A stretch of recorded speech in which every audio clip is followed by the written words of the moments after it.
세상이 너희를 미워하느니라 그 두 번째 시간입니다.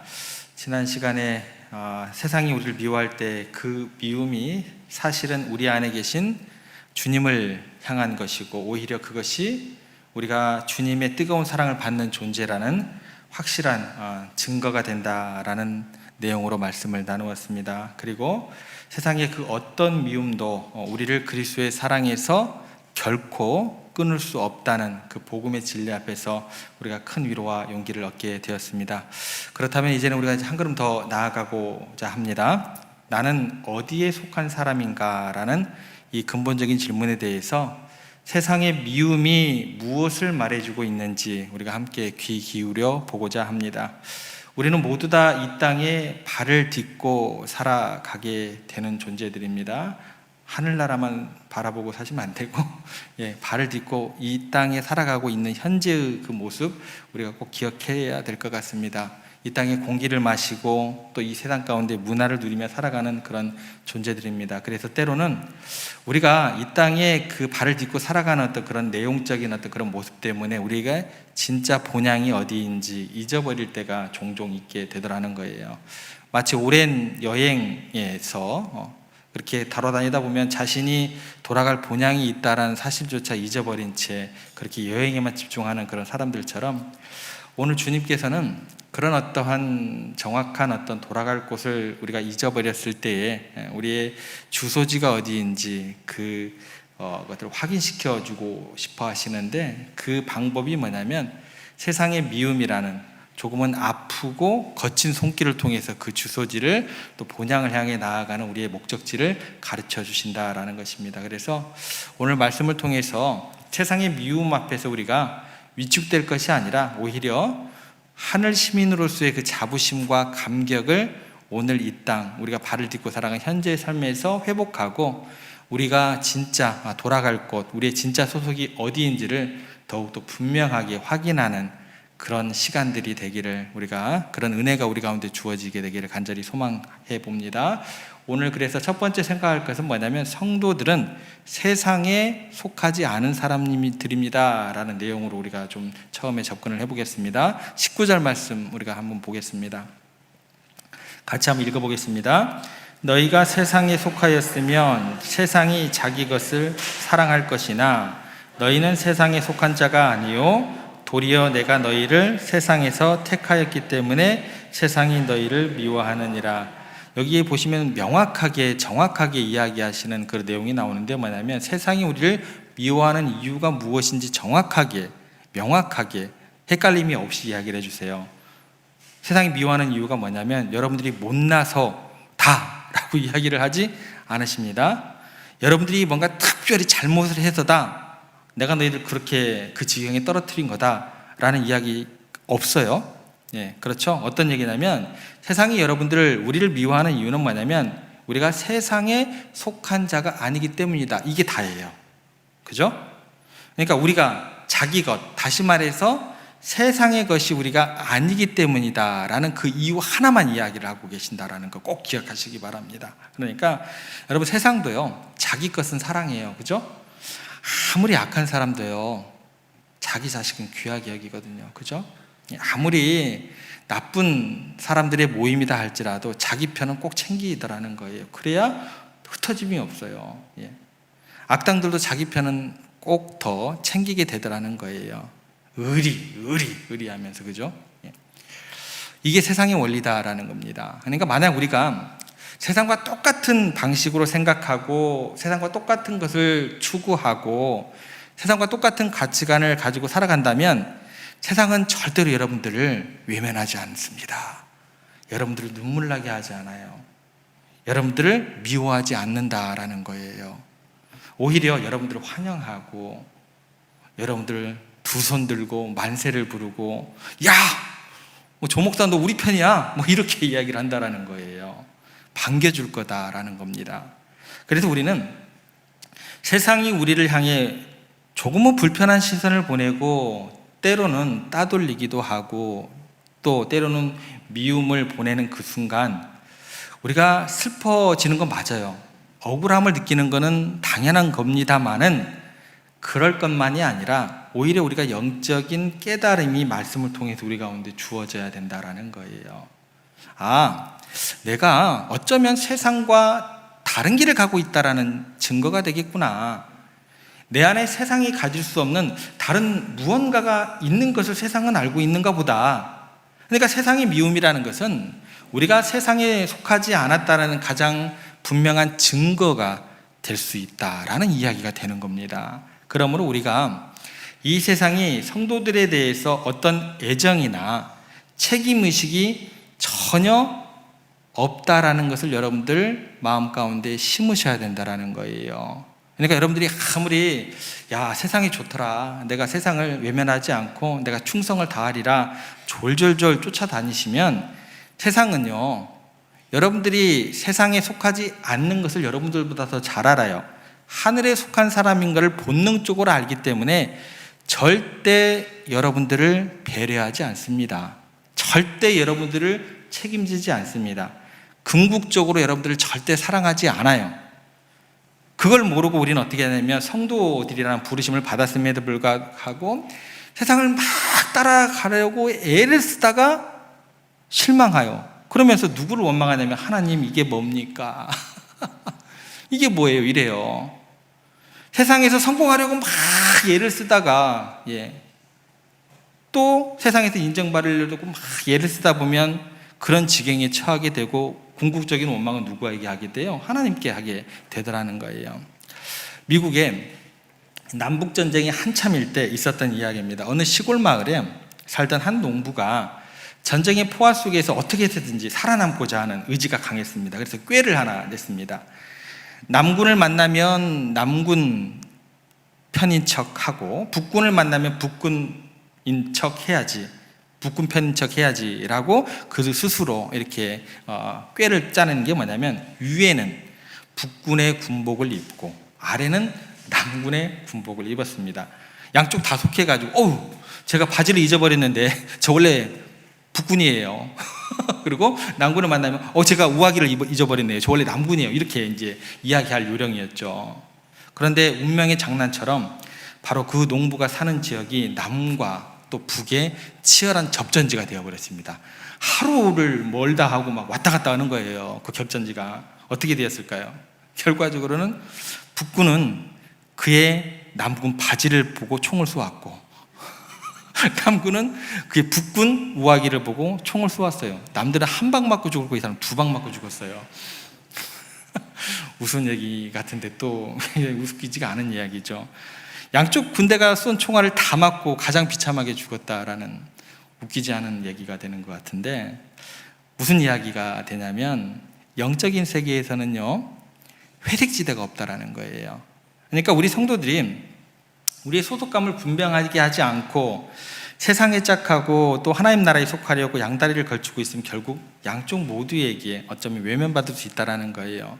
세상은 우리를 보고 자기 편이 아니다라고 미워하게 되고, 하나님께서는 뭐라고 하시냐면 내가 너를 도무지 알지 못하겠다라고 말씀하실지도 모른다라는 이야기가 되는 것입니다. 그렇기 때문에 우리가 더 이상 머뭇거리지 말고 우리의 소속을 굉장히 분명하게 할 수 있어야 된다라는 이야기가 되는 겁니다. 두 번째 생각할 것은 이것입니다. 성도들은 그래서 하늘에 속한 자들이다라는 그 다음 단계로 우리가 생각을 할 수 있어야 되는 거예요. 고려대학교의 강병화 교수라는 분께서 28년 동안 7,500여 종의 야생 들풀 씨앗을 모았다는 이야기가 옛날에 신문에 난 적이 있습니다. 그런데 그분이 이런 말을 하시더라고요. 엄밀한 의미에서 잡초는 없습니다. 밀밭에 벼가 나면 잡초고 보리밭에 밀이 나면 또한 잡초입니다. 상황에 따라 잡초가 되는 것입니다. 산삼도 원래 잡초였을 것입니다. 무슨 말일까요? 우리가 세상이라는 밭에 잘못 뿌리를 내리고 살려고 하면 세상 사람들은 우리를 무슨 취급하는 거예요? 잡초 취급한다라는 거죠. 우리의 뿌리는 그래서 이 땅에 내릴 것이 아니라 우리의 소망을 살아계신 하나님께 영원한 하늘나라에 두어야 마땅하다라는 이야기가 되죠. 성도들이 그래서 쓸데없이 이 땅에 영원히 살 것처럼 애착을 가지고 또 여기에 매달리다가 세상 사람들에게 뭐 다른 게 없네, 똑같네. 예, 그렇게 손가락질 받기도 하고 미움을 받을 수도 있다라는 이야기가 됩니다. 여러분, 미운 오리 새끼 동화 잘 아시죠? 오리들 팀에 태어난 아기 백조 한 마리, 다른 오리들과 생김새가 다르다는 이유만으로 온갖 구박과 따돌림을 받게 됩니다. 넌 왜 그렇게 생겼냐? 왜 그렇게 유별나냐? 미운 오리 새끼. 그 얘기를 들으면 슬프지 아니할 수 없잖아요. 외롭지 아니할 수 없잖아요. 그렇게 절망 가운데 빠지게 되더라는 거죠. 내가 정말로 못났나 보다. 쓸데없는 나는 존재인가 보다. 그렇게 생각이 될 수밖에 없죠. 그러던 어느 날 호숫가에 우아하게 헤엄치는 백조 무리들을 발견하게 됩니다. 그리고 그들 모습을 흠모하게 되던 중에 물에 비친 자신의 모습을 보고 깜짝 놀라게 되더라는 거죠. 내가 미운 오리가 아니었네? 아름다운 백조들과 똑같은 존재라는 사실을 깨닫게 되더라는 거예요. 그 순간 이전에 누렸었던 그런 서름, 아픔, 눈독도 사라지고 내 진짜 정체성을 무엇인지 찾게 되고 내 소속이 어딘지 알게 되면서 기쁨과 환희에 가득 차게 되었다라는 것입니다. 누구 이야기예요? 여러분들 이야기예요. 그죠? 왜 나만 이렇게 힘들지? 왜 세상이 나를 이해해 주지 않지? 하며 외로워할 때가 많을 수밖에 없다라는 거예요. 그런데 기억하셔야 돼요. 결코 여러분들은 이 땅에 속한 미운 오리가 아니거든요. 영원한 하늘나라에 속한 하나님의 자녀, 여러분들은 아름다운 백조와 같은 존재들이다라는 겁니다. 우리의 시민권은 이 땅이 아니라 하늘에 있습니다. 세상이 우리를 미워하는 것은 우리의 깃털 색깔이 그들과 근본적으로 다르기 때문에 그래요. 새 옷을 입었기 때문에 그래요. 여러분들은요, 그래서 하늘을 날 존재들이지 땅에 그냥 걸어 다닐 존재들이 아니기 때문이다라는 것입니다. 그래서 예수님께서 15장에서 굉장히 강하게 많이 계속해서 이야기하는 게 뭐냐면 4절에서 보시면 내 안에 거하라 나도 너희 안에 거하리라. 이게 무슨 말이에요? 너희는 세상에 속한 게 아니라니까 내 안에 있는 존재들이야. 그 얘기하고 계시는 거예요. 소속이 틀려 너희들은. 그 얘기하고 계십니다. 6절에도 보면 이렇게 이야기를 하고 계십니다. 사람이 내 안에 거하지 아니하면 가지처럼 밖에 버려져 마르나니 사람들이 그것을 모아다가 불에 던져 사르니라. 뭣도 모르고 세상에 그렇게 애쓰고 하다가 열매가 없는 것을 보고 우리는 하나님을 향해서 원망 불평을 하게 되더라는 거예요. 세상 사람들의 의지에서는 아무 소용이 없다라고 그렇게 예수님께서 말씀해 주셨는데, 주님 안에 거할 때 우리에게 소망이 있다라는 말씀을 우리가 믿음으로 고백할 수 있고 그 길을 걸어가야 되는 우리들이 되어야 할 줄로 믿으시기를 바랍니다. 그러니까 우리들이 미움받을 때 여러분들은 어떤 점검을 하셔야 돼요? 우리의 소속이 어디 있는가를 다시 점검하시고 우리의 영적인 제자리로 우리의 발걸음을 다시 돌려놓으셔야 돼요. 내가 다시 뿌리를 내릴 자리가 어디인지를 알게 하시려는 하나님의 방법이 되는 것입니다. 하나님의 시간이 되는 거예요. 그래서 세상에서 미움을 받고 핍박을 받는 그 순간에 소속감이 이동되는 영적인 사건이 우리 가운데 일어나게 되는 것을 여러분들 믿으시기를 바랍니다. 아, 내가 어디에 속해야 하는가를 다시 깨닫는 시간, 그런 은혜의 시간으로 여러분들이 받아들일 수 있다고 한다면 그 고난 여러분들이 이기실 수 있으리라 저는 믿고 또 그렇게 생각되어지는 그런 내용입니다. 세 번째 생각할 것은 이것입니다. 우리가 세상이 아닌 하늘에 속한 하나님의 자녀가 된 것, 그러면 이게 저절로 이루어진 것일까? 여러분들이 아무런 감사도 없고 감동도 없이 그렇게 저절로 이루어진 일일까? 이런 질문이 생기게 됩니다. 결코 아니다라고 주님께서 이야기를 하시죠. 19절 하반절 말씀에 보면 그것을 이렇게 이야기를 해주십니다. 도리어 내가 너희를 세상에서 택하였기 때문에 세상이 너희를 미워하느니라. 그러니까 우리 신분이라는 것은 우리의 노력이나 자격으로 얻어진 것이 아니라 전적으로 우리 주님께서 우리를 선택하셨기 때문에 주어진 놀라운 은혜의 선물이다라고 분명하게 말씀을 해주십니다. 너는 내가 택한 세상에서 구별된 사람이기 때문에 너는 미움을 받을 수밖에 없어. 그리고 그 선택에는 상상할 수도 없는, 너희들이 상상할 수도 없는 엄청난 대가가 따른 그런 선택의 모습이었다라고 이야기를 하십니다. 노르웨이에 마사 루이스 공주라는 분이 있었는데 평범한 평민과 결혼해서 큰 화제가 된 적이 있었습니다. 공주가 왕족이 아닌 평민, 심지어 세상적인 기준으로 볼 때 논란이 많은 사람을 사랑을 했고 자신이 가진 공주로서의 모든 특권을 포기하고 국민들의 비난을 감수하면서까지 그와 결혼을 하게 됩니다. 그래서 세상 사람들은 그 공주에 대해서 참 어리석은 선택이다라고 말을 했고 많은 사람들이 그렇게 생각할지는 모르겠습니다. 어떻게 그 고귀한 신분을 버리고 그런 선택을 할 수 있는가? 그런데 그 선택을 받은 평민 남성의 입장에서 그 사건을 보면 어떤 일이 벌어져야 될까요? 공주라는 사람은 자신을 위해서 모든 것을 버린 사람이 되는 거예요. 그러니까 공주의 사랑 앞에서 그 평민 남성은 감격을 아니할래야 아니할 수가 없습니다. 기쁘지 아니할래야 아니할 수 없다라는 거예요. 이 이야기가 우리 주님의 이야기가 되더라는 거예요.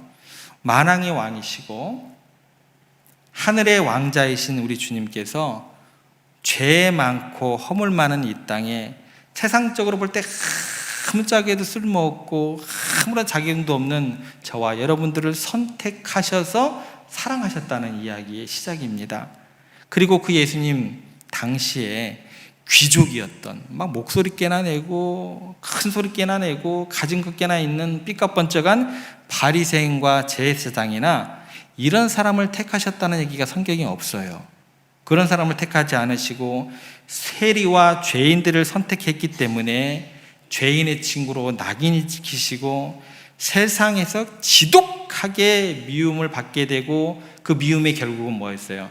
십자가에 못 박아 죽여버리게 됩니다. 여러분, 우리를 선택하는 것 주님께서 결코 쉬운 선택이 아니셨다라는 거예요. 주님께서 자신의 모든 것을 버리시고 죽음이라는 엄청난 대가를 치르심으로써 여러분들을 선택하신 거예요. 그래서 우리가 세상에서 받는 미움은 바로 이 놀라운 주님의 선택 때문에 받는 영광의 상처가 된다라는 겁니다. 그래서 여러분들을 누구의 자녀라고 하는 줄 아세요? 왕의 사랑을 입은 자녀 된다라고 여러분들을 그렇게 이야기를 하고 있습니다. 만약에 이 사실을 깨달았을 때 여러분들은 더 이상 세상의 미움 앞에 위축될 필요가 없게 되는 겁니다. 생각해 보세요. 삼손이라는 사람은 처음에 부르실 때 뭘로 부름을 받았냐면 나시린으로 부름 받았습니다. 하나님의 사람으로, 구별된 사람으로 부름을 받았는데 나시린으로 부름을 받아놓고 자신이 하나님께 선택받은 하늘에 속한 사람이라는 거룩한 소속감을 잃어버리고 그렇게 시간을 보내고 살아가게 되었습니다. 그리고 그렇게 세상의 쾌락을 쫓아 다니다가 그 블레셋 여인, 드릴라인지 고릴라인지 모르겠어요. 누구예요? 고릴라라고 하실 말만 네요. 드릴라인지 고릴라인지 그 여자한테 빠져가지고 결국 어떻게 돼요? 그 품에서 두 눈이 뽑히고 맷돌을 돌리는 그런 안타까운 신세로 전락을 하게 되잖아요. 근데 이 사람하고 정반대되는 사람이 하나 또 등장하게 돼요. 누굴까요? 사도 바울입니다. 그는 온갖 핍박과 미움 속에서 자신이 누구에게 속한 사람인지만은 절대로 한시도 잊지 않았던 사람이었어요. 그래서 이 사람이 어떤 이야기를 하는가 보면 갈라디아서 6장 17절에서 이렇게 외치게 됩니다. 한번 읽어볼까요? 어떻게 외치는지 같이 읽겠습니다. 이후로는 누구든지 나를 괴롭게 하지 말라. 내가 내 몸에 예수의 흔적을 지니고 있느라. 무슨 얘기예요? 나 그만 괴롭혀. 나 흔들리지 않아. 내가 세상에 속한 사람이 아니라니까. 나는 예수님의 사람이야. 내 몸에는 예수님의 낙인이 찍혀있는 사람이야. 이 분명한 소속감이 그로 하여금 그 모진 미움과 핍박, 그 모든 시간들을 감당하고 이기게 했던 뭐가 되었어요? 힘의 원천이 되었다라는 것입니다. 사랑하는 성도 여러분, 말씀을 정리하겠습니다. 세상이 여러분들 미워하죠? 미워하잖아요. 그죠? 그럴 때 슬퍼하지 마시고 조금은 더 말씀 안에서 기뻐할 수 있는 우리가 되었으면 좋겠습니다. 그것이 여러분이 세상에 속하지 않았다는 증거가 되는 것이고 여러분이 하늘에 속한 하나님의 자녀라는 증거가 되는 것이고 가장 위하신 하나님께서 또 예수님께서 여러분을 선택하셨다는, 그렇게 존귀한 존재가 되었다는 증거가 되기 때문에 그 말씀 붙잡고 힘과 용기를 얻으시기를 바랍니다. 세상에서 어려움을 겪을 때, 그래서 땅을 보면 한숨이 왜 안 나오겠어요? 그죠? 그런데 땅을 보며 한숨이 내쉬어질 그 순간 의지를 가지고 고개를 들어 하늘을 보시기 바랍니다. 그리고 우리의 진짜 주소가 어디인지를 다시 그 시간에 기억을 하시기 바랍니다. 아, 나는 이 땅에 영원히 살 나그네, 그냥 나그네지. 나의 영원한 본향은 저 하늘에 있지. 때로 이 세상의 일이 어려워질 때 그것이 하나님께서 우리에게 주기에는 놀라운 메시지를 받아들이시기 바랍니다. 나는 하늘나라에 곧 올라갈 사람이다. 질병이 오면 그래, 이 땅의 삶을 하나님께서 아름답게 마무리하고 또 하나님께서 부르는 그곳으로 나를 오라 하시는구나. 사업이 너무 어렵고 괴로워지면 알겠습니다, 하나님, 이 순간 하늘 소망을 저에게 허락하시려고 하시는 그 시간인 줄 제가 믿음으로 고백하겠습니다. 그렇게 세상에서 미움받을 때, 어려움을 겪을 때 더욱더 여러분들의 소속감을 분명히 아시고, 무엇보다도 우리를 위해 모든 것을 버리신 그 주님의 사랑을 떠올리시면서 그 사랑에 감격하시면서 이 땅에서 주저함이 없이 담대하게 하늘 시민답게 그렇게 품위 있게 멋지게 살아가시는 여러분들의 삶이 되시기를, 이번 한 주간의 삶이 되시기를 주님의 이름으로 축복합니다.